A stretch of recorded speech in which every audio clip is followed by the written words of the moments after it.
स्वागत है आप सभी का हिंदी एक्सप्लेन टीवी पे। तो आज की जो हमारी फिल्म है वो एक ट्रू इवेंट पर बेस्ड है। ओके, तो फिल्म की शुरुआत में हम एक लॉ स्कूल को देखते हैं जहाँ पर एक केस आया हुआ है कि एक आदमी ने एक लेडी को 30 लोगों के सामने मार दिया और उन 30 लोगों ने खड़े होकर वो सब कुछ देखा बट बचाया किसी ने नहीं है। तो क्या उन लोगों को गिल्टी होनी चाहिए? और फिर हम वहाँ से आ जाते हैं एक घर में जहाँ पर हम दो हंसते खेलते बच्चों को देखते हैं। ये 10 साल की बड़ी बहन डेबिन होती है और ये इसका छोटा भाई होता है। इनकी मॉम इनको कहीं पर छोड़कर भाग गई है जिसकी वजह से ये लोग अपने पिता के साथ रहते हैं। दोनों भाई बहन एक दूसरे का सहारा है और इनके फादर होते हैं उनको कोई मतलब नहीं होता इनसे।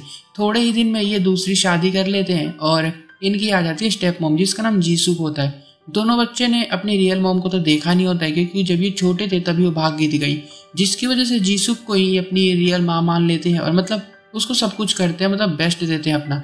और थोड़े दिन बीतने के बाद जीसुक इन्हें बहुत मारना पीटना शुरू कर देती है। मतलब भाई बिना मतलब मारती पीटती रहती है दोनों को, वो भी थोड़ा बहुत नहीं बहुत ज्यादा। और फिर हम आ जाते हैं इसे अपने एक और मेन कैरेक्टर पर जिसका नाम जियोंग होता है। ये एक लो का स्टूडेंट है पर बेचारा बेरोजगार होता है, मतलब क्योंकि काफी सच बोलता है तो कोई भी जो लो कंपनी वाले होते हैं इसको लेते नहीं है क्योंकि काफी सच बोलने वाला होता है। तो इसकी बहन इसको रोज सुनाती रहती है कि उठो जाओ जॉब ढूंढो, बट ये घर में पड़ा रहता है क्योंकि ये बहुत डिमोटिवेट हो गया होता है।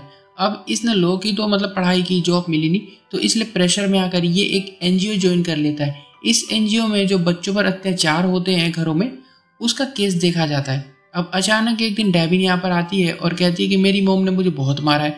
पर सब सोचते हैं कि माँ तो बच्चों को मारती पीटती रहती है, इसमें नया ही क्या होगा। पर फिर भी कंप्लेन की है इसने तो एक बार जाकर चेक करना पड़ेगा। तो जियोन अपनी एक साथी के साथ इसके घर पर पहुंच जाता है। इसके स्टेप मम जीसुक जो होती है ये भी एक वकील होती है तो काफी चालाक होगी ना। ये कहती है कि बॉडी पर मारने पीटने के निशान तो है ही नहीं, तो मैंने उसको नहीं मारा है।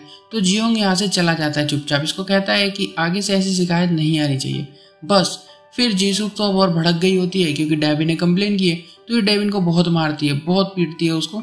और इसके चिल्लाने की जो आवाज होती है वो इसका डरा हुआ छोटा भाई सुन रहा होता है। इसके फादर आते हैं तो कहती है कि इन बच्चों को घर से निकाल दो। वे कैसी औरत है ये। और ये आदमी भी इतना हरामी होता भाई, ये अपने बच्चों को पाल इसलिए रहा है क्योंकि गवर्नमेंट एनजीओ की तरफ से इन बच्चों को पालने के लिए पैसे मिलते हैं और उसी पैसे पर ये दोनों यहाँ मुफ्त की रोटियां तोड़ते हैं बैठकर और इन्हीं को मार पीट रहे होते हैं। अगले दिन डेबिन ये सारी बातें अपनी टीचर को बताती है और इसका भाई कहता है कि चलो एनजीओ चलते हैं फिर से हम। और ये आते हैं, जियोंग से मिलते हैं, बट डेबिन की हिम्मत नहीं हो पाती कि कुछ बता पाए।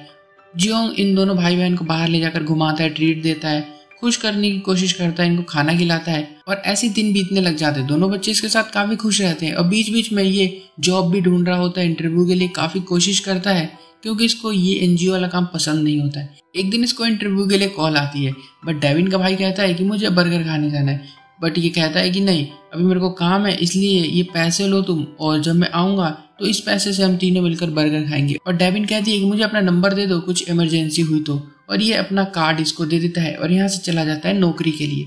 और यहाँ पर इंटरव्यू होता है इसका और नौकरी भी लग जाती है और नौकरी करने के लिए इसको सियोल जाना होगा और इस सियोल भी चला जाता है। दोनों बच्चे इसका वेट करते काफी दिनों तक और वो सियोल चला गया तो इनसे मिलने नहीं आता है वो। एक दिन जियोंग का कार्ड जीसुक देख लेती है, बस फिर क्या था, बच्चों को बहुत मारती है, मतलब दोनों को खूब पीटती है।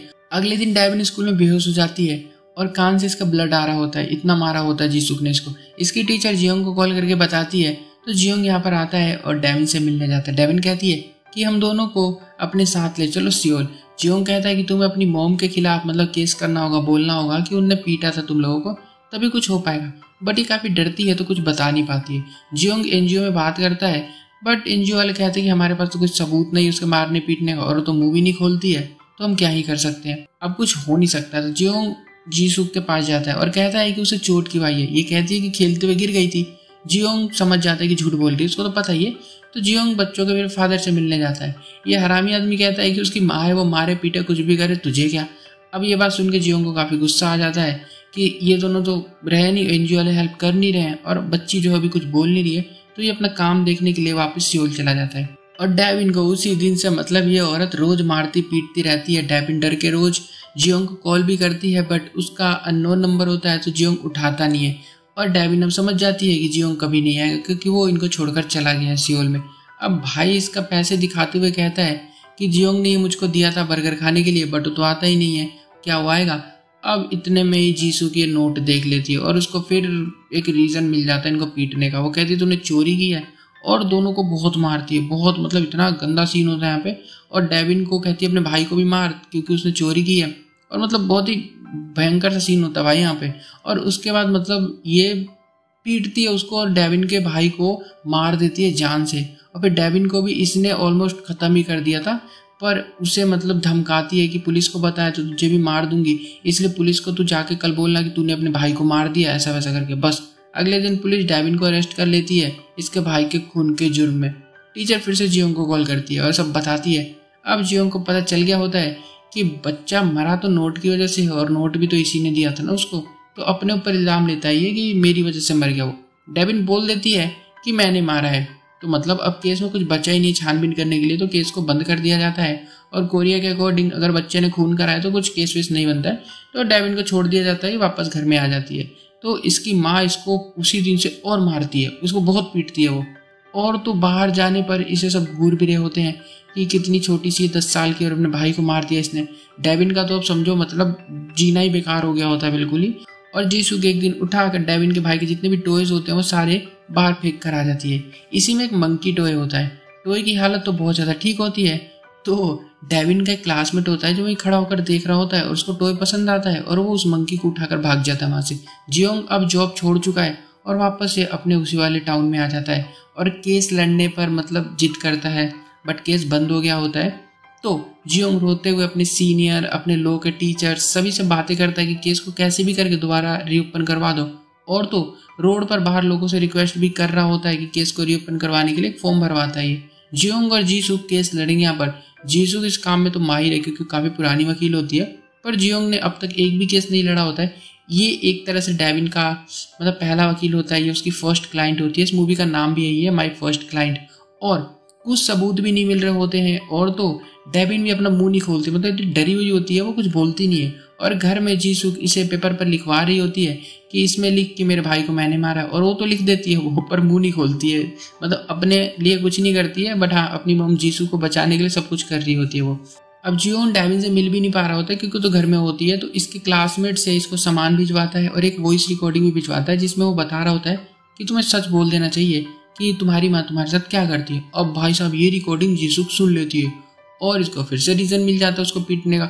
उसको बहुत मारती है, बहुत मारती है, और ये चिल्ला रही होती है घर के अंदर। इसका फ्रेंड गया नहीं होता, वो घर के बाहर ही खड़ा होता है, वो चिल्लाने की आवाज़ सुनता है और जियोंग को कॉल कर देता है। जियोंग भागता हुआ आता है इसके घर की तरफ, और तो भाई इस औरत ने इसको मतलब ऑलमोस्ट खत्म कर ही दिया था, कुर्सी उर्सी मार के इसको खत्म करने वाली थी डेविन को, बट सही टाइम पर आकर जियोंग इसको बचाकर अपने साथ ले जाता है। और रात को डेविन के फादर यहाँ का शोर शराबा करते हैं इसके घर में कि मेरी बेटी को उठाकर लाया ये।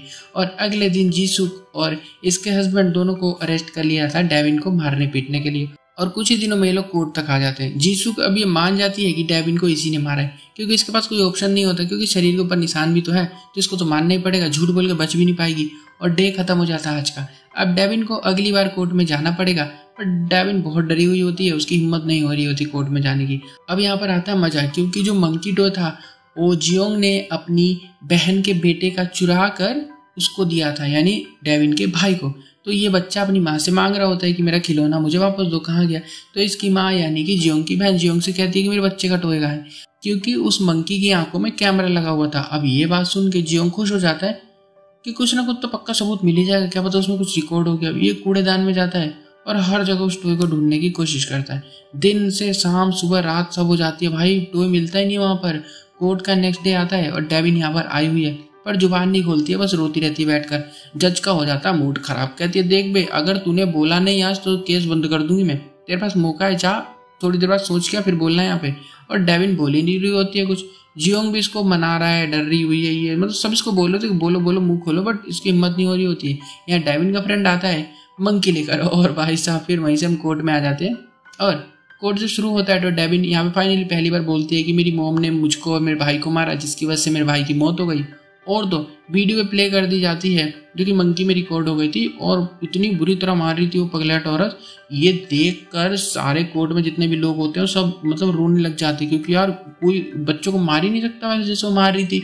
और ये औरत खड़ी है वहाँ पे बिल्कुल बेशर्मों की तरह, इसको मतलब बिल्कुल वो भी नहीं लग रहा होता है कि मैंने कोई गलती किया। सब रोते हैं इसको देखकर। और जीसुक को 20 साल और उसके हस्बैंड को फिर 5 साल के लिए सजा सुनाई जाती है। और फिर ऐसे ही 6 महीने बीत जाते हैं और आज जियोंग डेविन से मिलने आया उसकी रियल मॉम की फोटो ढूंढकर, क्योंकि वो मरी नहीं थी जैसे कि मैंने बताया, वो इनको बचपन में ही छोड़कर भाग गई थी। तो अब ये जाकर दोनों उसको ढूंढेंगे और फिल्म यहाँ पर खत्म हो जाती है। और ये एक्चुअल में एक रियल स्टोरी से ली गई थी जो कि 9 साल पहले कोरिया में हुआ था। एक औरत जो कि जब पढ़ी लिखी थी, वकील थी वो, और उसने मतलब इतनी घटिया काम करा, इतना मतलब बुरा, बच्चों को मार दिया। ओके, तो वीडियो अगर अच्छी लगी तो वीडियो को लाइक जरूर कर देना, चैनल को सब्सक्राइब कर दो और भी ऐसे ऐसे वीडियोस के लिए मिलता हूँ, तब तक के लिए बाय।